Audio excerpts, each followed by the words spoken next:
All right, so this is part two. So, I had to take out mini loans, those mini macro loans, whatever you want to call them, those little mini loans that I was taking out that. And then I just stopped paying the rent, and I fell behind in the rent, and then social services has to help you pay the rent, but they're not going to help you to pay for your kids to go to, like, a private daycare. So I figured like that's what I was going to do, but I thought about it, and I've even written about this because in that neighborhood, in the Revolve, and I've done many videos about this. A lot of the population, they're like poor, they don't speak Spanish or Catalan, much less, and a lot of single moms and women, like in that situation, like what would you do, right? What would you do? Most people, that's the same, like that's like in 2020, right? What would you do? Your job, or you have to do what we say and take this. So I guess it was like an option, right? That was the test, because everything in life is like a test. Like I've realized that like so many things in this world are is it's like it's testing you to see what decision you're going to make, because then that's going to determine the path that your life is going to go in.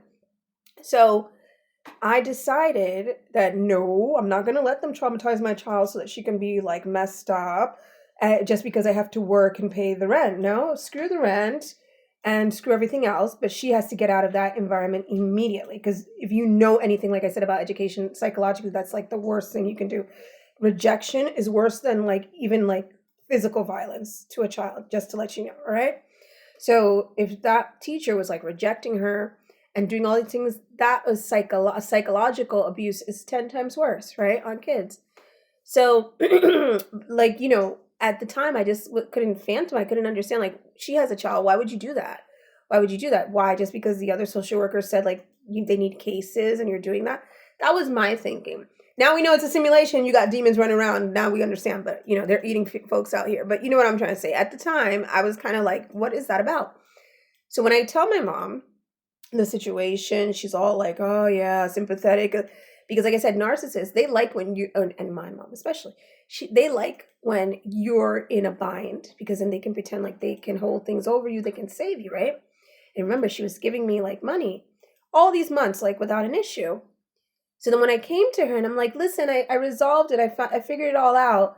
You know what I mean? Like, I got a babysitter, and then I got another part-time school. She can go 2 days or whatever. And I was really happy about it because I liked the school and everything.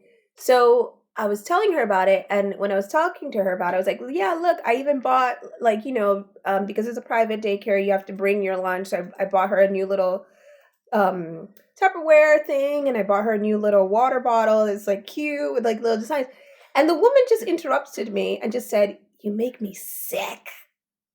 From the bottom of her little corroded heart, narcissistic heart, she's just said, "You make me sick." And that was the first time. That was like the moment when I said, like, no, this woman just does not like me. She doesn't like me to succeed, because it was as if I had resolved that issue like too quickly.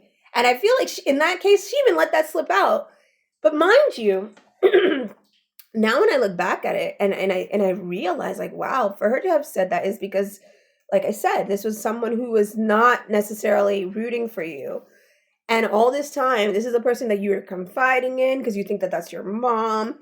You're confiding in them because you're like, you know, in La La Land, asleep in this little simulation, not realize you're surrounded by demons who are raised you and are trying to do, I don't know. But, that was the first moment that at least before even waking up, that I realized, like, wow, like this lady just does not like me, because you would think that another person would say to you, like, oh, that's fantastic that all worked out, and you resolved it. And now you have even better private school for your daughter, because they're going to teach her, because they taught her way better. Obviously, it wasn't public, it was private afterwards. So, um, you know, like she really just was like, "You make me sick." I will never forget that. I will never forget that. Despite anything, I will never forget that. Like, because she said it like that was the most authentic, let's put it that way, that I have ever heard her say something directed at me. Okay? So, right after that, she said something like, I don't know, like, I don't think it's helping you. This, I'm helping you every month. I don't think it's helpful. All of a sudden, it's not helpful. even though, like, so now when I would need the money to help pay for the private school or help pay for the rent even more, because I had resolved it, she decided in that moment that she wasn't going to send me any more monthly. Okay? So pay attention to these little signs.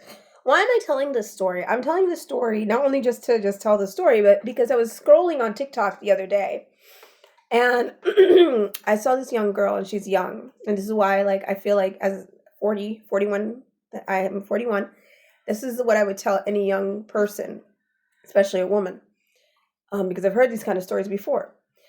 There was this young girl and she did TikTok and she was like saying something that like she's Syrian, whatever, Middle Eastern, and she decided she wasn't going to wear the hijab, and her family got upset. They wanted to disown her and all this. She's studying. She's going to school in the university. She only has one more year to go. Listen to her dad says to her, "I'll let you live in the house, but I'm not going to pay for your studies anymore." You would think that if you really loved your child, it would be the opposite. If you were really just concerned about what people are going to say, quicker you would say, "Well, you're going to have to leave my house because I can't handle that, but I'll finish paying your studies so that you can get ahead in life." Right? But these are the kind of things that happen in this simulation because that's her moment. Like in other words, like I really felt, and I wrote to her in the comments that she's ready to begin her process, right? She's ready to begin her little spiritual cycle, let's say, because now she has to make a decision. Are you going to do what you want, that you feel in your heart, which is not to wear something that you no longer feel represents you, or that you you no longer care about wearing? Or are you going to do what people are trying to tell you to do for your livelihood and your future because that's how they made it, right? Mind you, I don't know what it's like in those countries, because in the States we go to school and we work. I don't know what the situation is or how easy it is. I don't know. I can't judge that. But let's imagine that it's a situation where it wouldn't be feasible for her to do that, right? So now she has to decide, like, what is she going to do? Are you going to let people bully you into, you're going to let the Matrix bully you into subduing what your heart desire is so that you can, live and have the material things? Or are you going to just say, well, I really hope, I don't know what she'll do, because, she doesn't know what to do. I hope she's a strong enough woman that she'll, like, I wrote to her, will listen to my advice and be like, tough it out, do whatever you got to do. And when you get your degree in the end, even if it takes you a little bit longer, block every last one of them. Block them. Because obviously, like I've said, in this case, this was a religious matter, and you know how that ties into women being independent. Obviously, a woman with education is capable of a lot of things. You don't need anybody after that, technically. You know what I mean? You don't need to depend on any man. So I don't know if that's related to why her dad would choose to do that, especially because it's related to the hijab.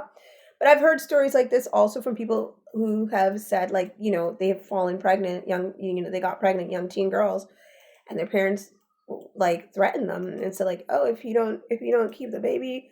There was one story, like, the mom drove her like out of state and was like, if you don't abort, you're not coming back home, or something like that. And this was like a young girl, and I don't know. I know it's worse when you're under 18 and you're younger because you really can't see things. So I would never blame a teenager in that situation, because that is serious, like sabotaging and doing all sorts of, threatening and all sorts of things to a young child. And it's not fair.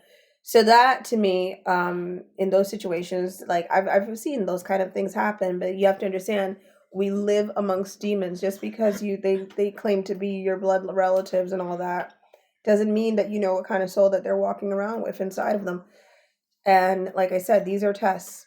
These are all tests that the universe is like sending you, or the world, the spirit, whatever. You're being sent so that you can pick the right choice. And each choice you take, whatever it is, there's no right or wrong, I guess, but it leads to a different path or a different timeline.